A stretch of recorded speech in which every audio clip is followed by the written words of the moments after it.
You know, in some cultures, they say breaking a glass is a symbol of the impermanence and fragility of life. That is not the first glass that I've had today. Okay.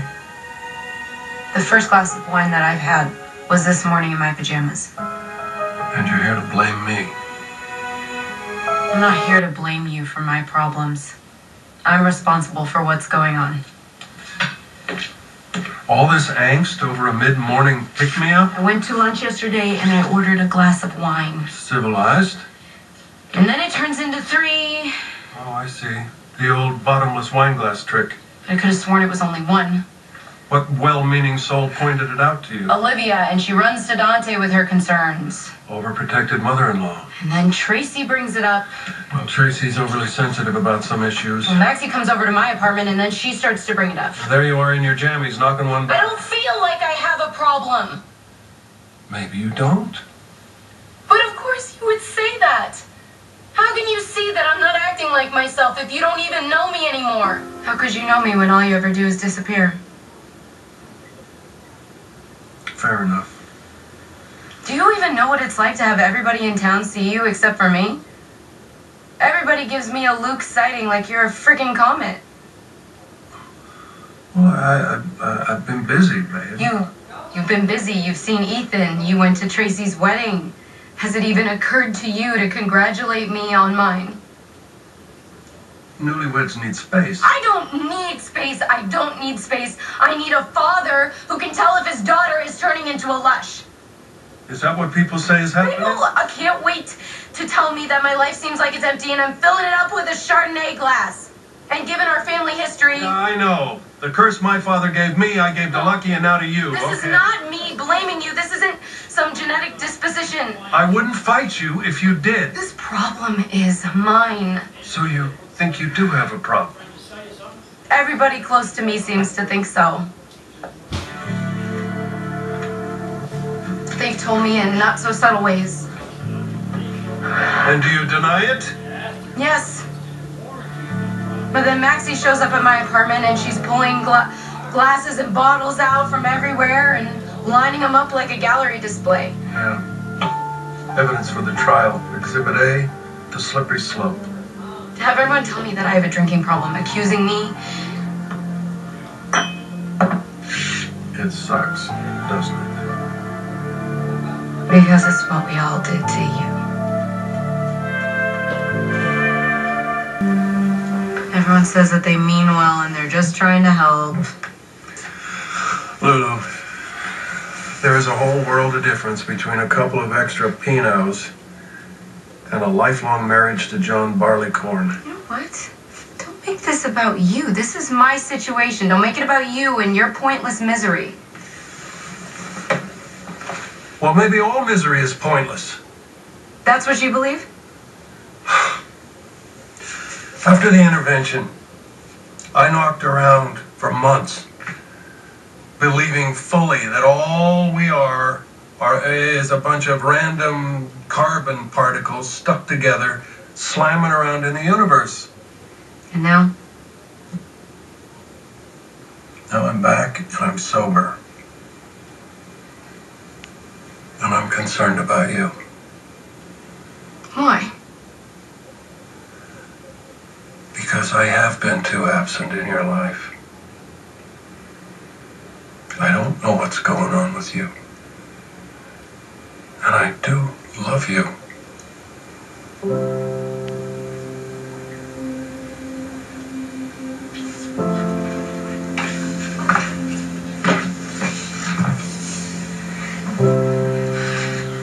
I was so determined to find a way to make you come back home.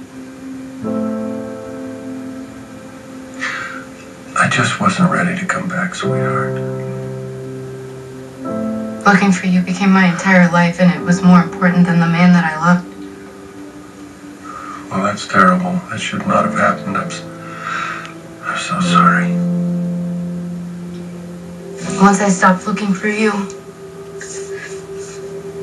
I had to look at myself. That scares the hell out of me. I don't know. I think that's why I started drinking Because I'm afraid of what I might find. Do you know why I went to see those other people and stayed away from you? Why did you avoid me when I needed you? Because you needed me. Because you still care. Because I could still do a lot of damage to you, sweetheart, and I don't want to do that. Lucky, Dodge, even Tracy, I've done about as much damage there as I can do, but you still have hope. Don't you want to see me? Of course I do. Lulu, you've always needed something from me that I just don't know how to deliver. I just needed you to be there. Baby, I couldn't even do that for your mother. Why does this always have to come back to her? Because Laura is a cautionary tale. She's what happens to people I love who depend on me. I am not Mom. No, but in many ways you're very much like her. How am I like her? Because I'm weak? Because I'm unstable? No, your mother was never weak. And neither are you.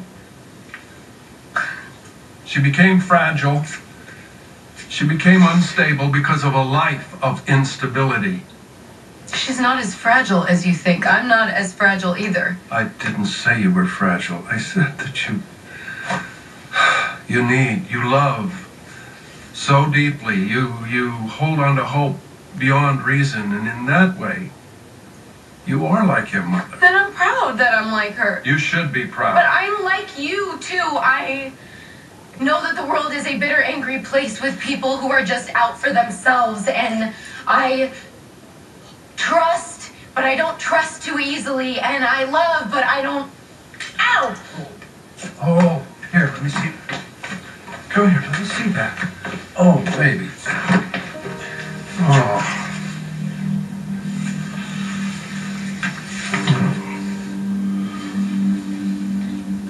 I used to know who I was, and I knew where I was going, but I don't feel that anymore. I have a man that is in love with me, so why am I so lost?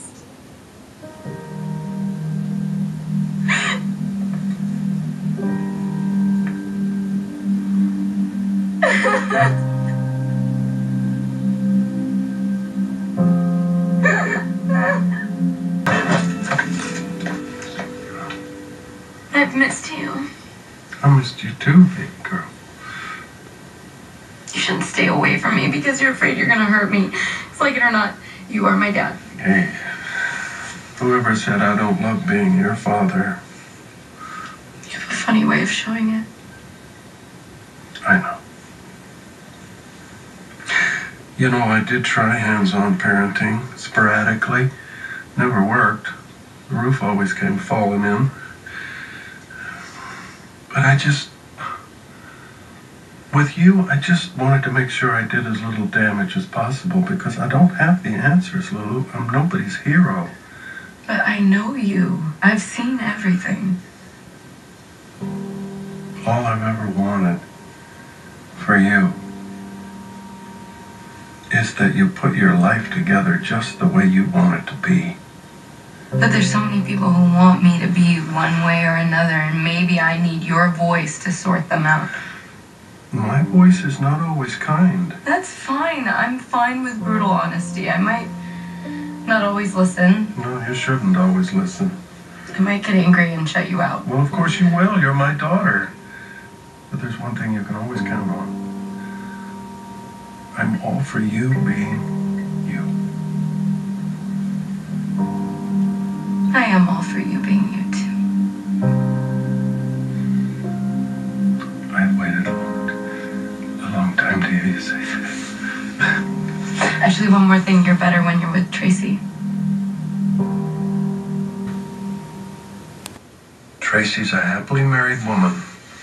I don't think she's so happy being Mrs. Anthony Zakara. Well, then why'd she marry the spud? He's blackmailing her. She called marrying him a stall tactic. Yeah, seems like a hell of a stall. Are you gonna help? I don't recall Tracy asking for my help. I don't recall you needing an invitation.